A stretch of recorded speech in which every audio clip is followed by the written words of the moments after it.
होगा एक्चुअली वो डिलीवरी का है, डिलीवरी हेड है, और जो इनलेट का है वो क्या है, संक्शन हेड है।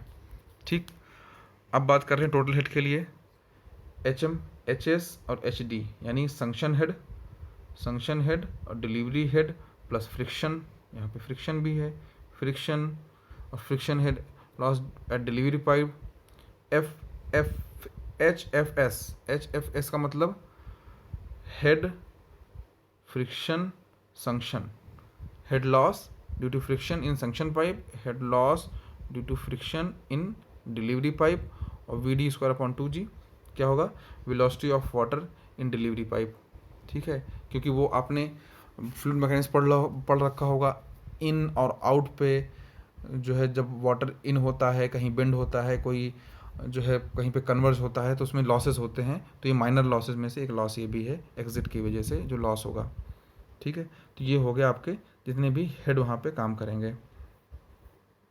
ठीक है, अगला आ गया एफिशिएंसी। एफिशिएंसी में क्या है, जैसे टरबाइन में था एग्जैक्टली वैसे है। इसमें क्या होता है कि एक मोटर होती है, मोटर से एक शैफ्ट होती है, शैफ्ट से इम्पलर कनेक्टेड होता है, इम्पलर जो कनेक्टेड होता है वो वाटर को जो है एनर्जी देता है। तो जितने स्टेप में एनर्जी ट्रांसफर हो रही है, मोटर से शैफ्ट को, शैफ्ट से पंप को, पंप से वाटर को, तो इन हर जगह पे, हर स्टेप पे, एक मिनट फिर से समझाता हूँ इसको, मोटर से शैफ्ट, शैफ्ट से पंप, पंप से वाटर, तो जितने स्टेप्स में एनर्जी ट्रांसफ़र हो रही है उतने स्टेप्स पे इफ़िशेंसी में कहीं ना कहीं कुछ कमी आएगी, कुछ लॉसेस होंगे, तो उन्हीं हर इफ़िशेंसी को अलग अलग इसमें दिया गया है। ठीक है, तो उसके लिए क्या है, मैनोमेट्रिक इफ़िशेंसी क्या है, ratio of manometric head to the head imparted by the impeller. Impeller जितना काम करेगा, ठीक है, इम्पेलर जितना काम करेगा, हेड इम्पार्टेड, और मैनोमेट्रिक हेड जितना होगा, मैनोमेट्रिक हेड और हेड इम्पार्टेड, यहाँ से आगे जाने में कुछ न कुछ लॉस होगा, तो उन दोनों का रेशियो बना दिया गया। इसका फॉर्मूला ये बन जाएगा, मैनोमेट्रिक हेड और जो हेड यानी कि वर्क डन पावर, ये जो वर्क डन ये भी जो भी होगा उसके इम्पलर की वजह से। ठीक है, ये उसका दोनों का रेशियो। मैकेनिकल एफिशिएंसी क्या होगी, मैकेनिकल एफिशिएंसी क्या है, the power at the pump is more than the power available at the impeller. ठीक है, पंप में जो पावर होगी वो जो शैफ्ट से इम्पलर को पावर जा रही है, इम्पलर में क्या होगा, ये जो शैफ्ट पे पावर होगी, इस शैफ्ट को और मोटर के थ्रू जब ये शैफ्ट पे आएगी, मैंने बताया ना, एक स्टेप ये और दूसरा स्टेप ये, तीसरा ये, तो तीसरे स्टेप की बात होगी, वो मैनोमेट्रिक वाला हो गया। अब मैकेनिकल वाला क्या होगा, जिसमें से मैकेनिकल पोर्शन इन्वॉल्व है। मैकेनिकल पोर्शन में क्या इन्वॉल्व है, मैकेनिकल पोर्शन में सिर्फ शैफ्ट और इम्पलर इन्वॉल्व है। तो शैफ्ट और इम्पलर, कम कौन सी होगी, इम्पलर पे होगी, तो इम्पलर अपॉन शैफ्ट वाली, तो ये हो गया आपका मैकेनिकल एफिशिएंसी। ठीक है, अब ओवरऑल क्या होगी, ओवरऑल इनपुट और आउटपुट दोनों के बीच में जो है आता है, वो क्या होगा, ओवरऑल एफिशिएंसी हो जाएगी। It is defined as the ratio of the power output of the impeller to the power input of the impeller. ठीक है, ठीक है, ये भी सेम वही, ओवरऑल एफिशिएंसी मैकेनिकल और हाइड्रोलिक मतलब मैनोमेट्रिक। ठीक, अब आ जाता है नंबर न्यूमेरिकल का। न्यूमेरिकल में क्या है, न्यूमेरिकल में सेंट्रीफ्यूगल पंप डिस्चार्जेज क्यू की वैल्यू ये है, आरपीएम इतने पे, एन पे वैल्यू है against the head of 25H value, the impeller diameter 250 mm। D1 है कि D2 ये चीज़ नहीं गिवन है, तो जब भी होगा तो उसको D2 लेके चलेंगे। क्यों, क्योंकि जो इम्पलर होगा, इम्पलर का डाया सेंटर से मेज़र किया जा रहा है, सेंटर से यहाँ तक का, इस तरह से, ठीक है, इस तरह से मेज़र किया जा रहा है, तो ये हमेशा इसको ये D2 ही मान के चलेंगे, क्योंकि D1 जब दिया जाएगा तभी जब ज़रूरत होगी। ठीक है, it's with at the outlet is 50 mm, B2 given है 50 mm, मीटर में कन्वर्ट कर लेंगे। 75% कौन सी, मैनोमेट्रिक एफिशिएंसी 75% है।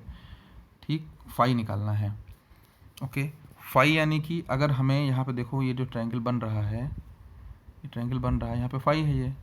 अब फाई में अगर VF2 मालूम हो, VF2 मालूम हो और ये वाला पोर्शन, ये पोर्शन मालूम हो, यानी कि U2 माइनस VW2 ये मालूम हो, तो हम ये फाई बहुत आराम से निकाल सकते हैं। तो चल उसी के लिए सारा एफर्ट करना है। यहाँ पे गिवन है, Q गिवन है, N गिवन है, H डाया 25 mm 250 mm का 0.25 हो गया, B2 0.025 होगा, 75 यानी 0.75 मैनोमेट्रिक एफिशिएंसी हो गई। अब डिस्चार्ज का फॉर्मूला रख देंगे पाई DB VF2। VF2 क्यों? क्योंकि D2 B2 ही गिवन है, वैल्यू रख दिया। तो यहाँ पे VF2 अननोन है, VF2 अननोन है, तो यहाँ से VF2 निकल गया, एक पॉइंट निकल गया, सोल्यूशन थोड़ा सा हो गया हमारा। अब क्या रह गया इसमें? V2 VW2 U2, VW2 U2 निकाल लें। U2 के लिए क्या करेंगे? U2 भी आसानी से निकल जाएगा यहाँ से। U2 फॉर्मूले से पाई D2 N गिवन है, पाई D2 N अपॉन 60, ये भी हो जाएगा, आसानी से निकल जाएगा, 18.98 आ गया। अब क्या होगा? मैनोमेट्रिक एफिशिएंसी, मैनोमेट्रिक एफिशिएंसी का फॉर्मूला ये वाला था, देख रखा है आपने। इसमें मैनोमेट्रिक, ये मैनोमेट्रिक हेड मतलब टोटल हेड, इसको मैनोमेट्रिक हेड लेके ही चल लेंगे, हेड HM, और इसमें फिर VW2 और U2।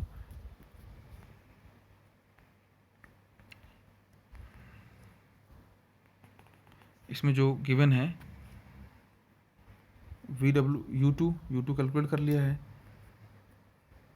U2 ये 18.98 आ गया, 18.98 यहाँ पे U2 आ गया है। और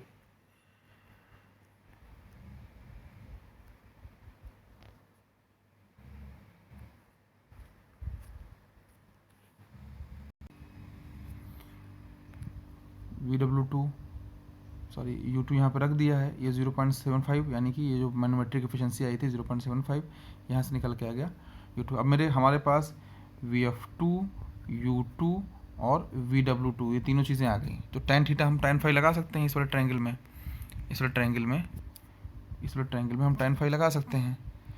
तो tan फाई अगर जब लगाएंगे हम, tan फाई लगाएंगे VF2 upon U2 minus VW1, sorry VW2, U2 minus VW2। तो बस अब कुछ नहीं करना है, सारी वैल्यूज रख देना है, tan इनवर्स करके फाई की वैल्यू आ गई, आंसर सॉल्व हो गया। नेक्स्ट न्यूमेरिकल देखते हैं। The internal and external dia of impeller of centrifugal pump 200 mm and 400 mm। यहाँ पे इम्पेलर इंटरनल और एक्सटर्नल डायमीटर गिवन है, ठीक है, respectively. The pump is running at 1200 RPM, N की वैल्यू है। Vane angle of the impeller at inlet and outlet are, vane angle 20 और 30 given है, ठीक है। Respectively the water इंटर्स the impeller radially, ये तो हम मान के चलते हैं क्योंकि फॉर्मूले हमारा सारे इसी बेसिस पे हैं। Velocity of flow is constant, velocity of flow constant यानी कि VF1 और VF2 ये कांस्टेंट है, यानी कि इक्वल हैं। अगर नहीं भी दिया हो तब भी हम इसको इक्वल लेके चलते हैं। एक चीज़ इसमें पंप में है कि ये V1 जो होगा वो रेडियल होगा और VF1 और VF2 ये लेके चलेंगे हम कि इक्वल है। अगर कुछ स्पेशल नहीं दिया गिवन है कि कोई वैल्यू नहीं गिवन है कि इतना लॉस हो रहा है या इतना रिड्यूस हो रही है, तो हम लेके चलेंगे, तब हम दोनों को सेम मान के चलेंगे। तो ये VF1 VF2 इक्वल हो गया। डाया 200 mm जो है 400 mm, 0.2 0.2 नहीं 0.4 होगा, ये गलती से लिख दिया गया है। N 1200 mm, U पाई D1 N अपॉन 60, पाई D2 N अपॉन 60, वैल्यू निकाल लिए, ये U1 और U2 निकल गई इजिली, पाई D1 N और पाई D2 N अपॉन 60 करके, ठीक है। अब क्या है? 20 इनलेट और आउटलेट पे थीटा और फाई की वैल्यू गिवन है। tan theta is equal to VF1 upon U1, यहाँ पे देख सकते हैं इस वाले ट्रायंगल में ऐसे, इधर से ये V1 या VF1 बनेगा और यहाँ पे ये U1 है, तो VF1 अपॉन U1 हो गया, ठीक। tan थीटा की वैल्यू रख दिया, थीटा की वैल्यू ये tan 20 और U1 क्या होगा? U1 की वैल्यू 12.5, यहाँ से वैल्यू उठा लिए थे, बचा के यहाँ पे अननोन VF1 बचा है, VF1 निकल गया इक्वल टू VF2 भी निकल गया फिर, क्योंकि दोनों इक्वल लेके चल रहे हैं, वेलोसिटी ऑफ फ्लो कांस्टेंट है। ठीक है, तो फिर tan फाइव लगा देंगे। tan फाइव में क्या होगा, VF2 upon U2 minus VW2। ठीक है, तो सारी वैल्यू रख दिया, इसमें सिर्फ अननोन VW2 है, तो VW2 की वैल्यू आ जाएगी सॉल्व होकर के। अब बात करते हैं वर्क डन की। वर्क डन का फॉर्मूला ये था 1/g VW2 U2, तो VW2 भी है U2 भी है, दोनों वैल्यू 1/g यानी 9.81 रख के सॉल्व कर दिया, वर्क डन भी आ गया। ठीक है, एग्जाम्पल नंबर 19.4 ये उसका सलूशन भी है, इसको आप लोग खुद से कर लेंगे, कोई इशू होता है तो आप मुझसे पूछ लेंगे। ठीक है, ये इस तरह से आपका पंप का पोर्शन ख़त्म हुआ और ये कंप्लीट यूनिट हो गई, यूनिट 5 कंप्लीट हो चुकी है। अब जब भी आपको कोई इशू हो, कोई प्रॉब्लम हो, आप मुझसे कांटेक्ट करें, मुझसे पूछ सकते हैं। कोई भी इशू होता है आपको तो आप उस तुरंत कांटेक्ट करिए। आप लोगों की क्वेरीज बहुत कम मिलती हैं, कोई एक आधे स्टूडेंट की आपके यहाँ मिलती है, इसलिए आप क्वेरीज करिए जिससे आपका फाइनल एग्ज़ाम में आसानी रहे। जो भी चीज़ें होंगे मैं हर एक टॉपिक का, हर एक पॉइंट का, क्योंकि आपको बुक शेयर कर रखी है, वीडियो शेयर कर रखे हैं, वीडियो खुद के बना के दे रखे हैं, तो किसी भी पॉइंट पे कोई क्वेरी हो आप तुरंत कांटेक्ट करिए। Okay, thank you.